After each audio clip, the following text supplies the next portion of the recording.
All right, in this video, we're going to go over section 2.0, examples 7, 8, and 9. So for example 7, we introduced this concept called the zero product property. It simply states that if A times B equals 0, then either factor A equals 0 or B equals 0, or they both equal 0. In my opinion, that's very wordy. It may make a little more sense as we go through these examples. So jumping right in, we'll look at example 1. I have multiplication going on between these two parentheses. Okay, so I'm down to factored form. I have two factors here. When you have it all the way factored out, what you're going to do is take each of those parentheses, or each of those factors, and set them each equal to 0. So now I have two equations, and this takes us back to Algebra 1 pre-algebra. You're just going to solve each equation. So to get k by itself, I'm going to go ahead and subtract 1 from each side. So I get a solution of k equals -1. To solve k minus 5 equals 0, I go ahead and add 5 each side, and I'll get k equals 5. Boom, done. That's it. Don't have to do anything more. Okay? Looking at 2. This one right here, we are in factored form. Okay, so that's the first question you're asking yourself. When I see an equal sign, am I in factored form? We are in factored form. So when you're in factored form, take each factor and set them equal to 0. From here, it's just algebra 1. Okay, subtract 5 from each side, get 4k equals -5. Divide each side by 4. I'm going to have a solution of k equals -5/4. And then for my other factor, you just subtract 1 from each side. You're going to be left with k equals -1. So there's our solution for example 2. Last one, example 3, same idea. It's in factored form, so you have 2z minus 8 equals 0, and then z plus 5 equals 0. Go ahead, solve them.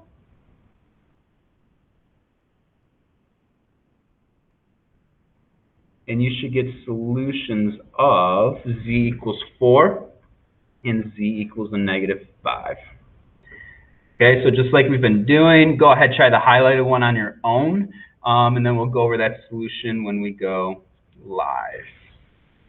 Moving on though, when I look at example 8, you'll notice that we're not in factored form anymore, okay? And we do have an equal sign. So we have to do a little bit of work here. The first thing you want to make sure of is that you have everything to one side of the equal sign. So for this one, example 1, I'm going to go ahead and move this -5 over to the left by adding it to each side, which is going to leave me with x squared minus 11x plus 24 equals 0. Okay? At this point, we have to factor. So we think back to the earlier examples we did. I don't have a GCF, but I do have 3 terms. And we know when you have 3 terms, we have to reverse FOIL. So to get x squared, it's going to be x and x. I have a plus on the end and a minus in the middle. So we have to go minus, minus.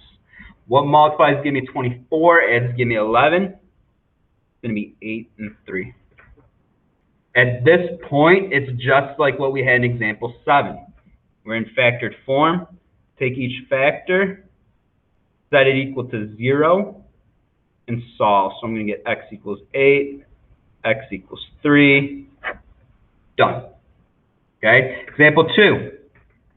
Still have terms on each side of the equation, so we need to move everything to one side. I'm going to move the 5 over by subtracting. So we have 3r squared minus 16r minus 12 equals 0. At this point, we look for a GCF. Unfortunately, there is not one, so we have to factor it. There's 3 terms, so it's going to be a reverse FOIL. Parenthesis, parenthesis equals 0.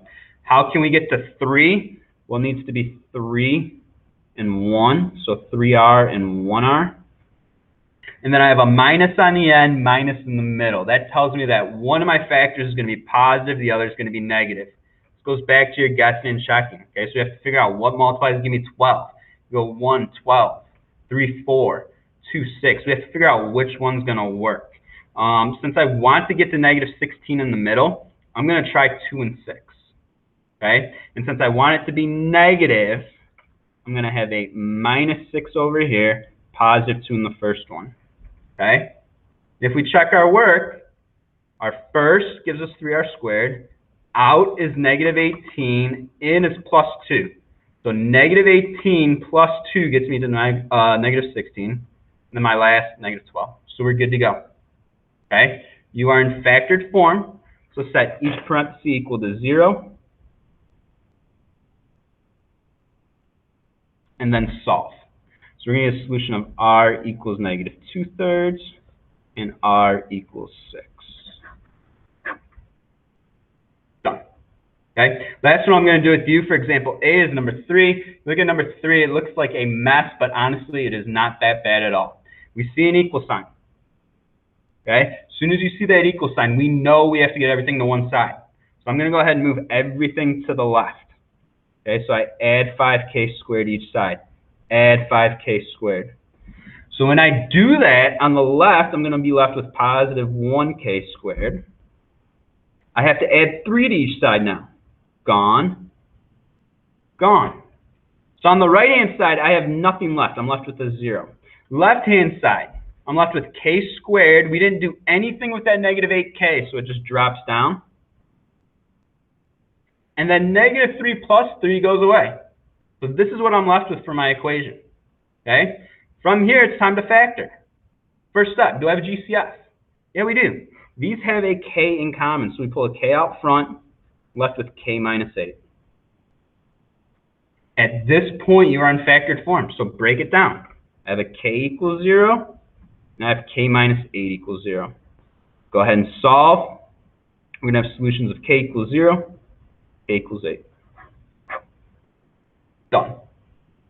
Okay, so try number 4, the highlighted one on your own.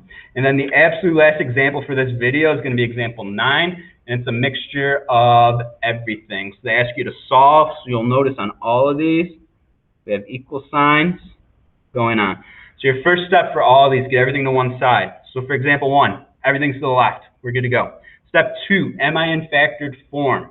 Yes, we are in factored form. So when you're in factored form, split it up. We're going to have m equals 0 and m minus 3 equals 0. Last step, solve. So I don't have to do anything with the m equals 0. It's already solved. This one right here, add 3 to each side. We're going to have m equals 3. Done. That's it for example 1. Example 2, equal sign. Is everything to one side? No. I have it on each side, so I got to get everything to one side. I'm going to move that 33k to the left by subtracting. Remember, to go from one side to the other, you just do the opposite. So the opposite of positive would be minus. That's how I moved it over. From here, do I have a GCF? 3, 33, 72. You can divide all of those by 3. When I do that, we're going to be left with k squared minus 11k plus 24 equals 0. From there, we have a trinomial. Can I factor this? Yes, we can. You're going to have k and k. I have a plus 24 on the end, so we have to go minus, minus. And then what multiplies to give me 24, adds to give me 11? It's going to be 8 and 3. And then from here, you break down all your factors and set them equal to 0. So I have 3 equals 0. K minus 8 equals 0, and then k minus 3 equals 0. Okay, at this point, does 3 equals 0 make sense? Absolutely not, so we're just going to get rid of it. Gone. These next two you solve like we have been. So you're going to have k equals 8, k equals 3. Done. Okay, and then the last one, number 3. Equal sign. So we have to get everything to one side. We move everything to the left. So I have 8z squared. You move the negative over by making it positive, so plus 6z plus 1. That equals 0. At this point, do I have a GCF? No.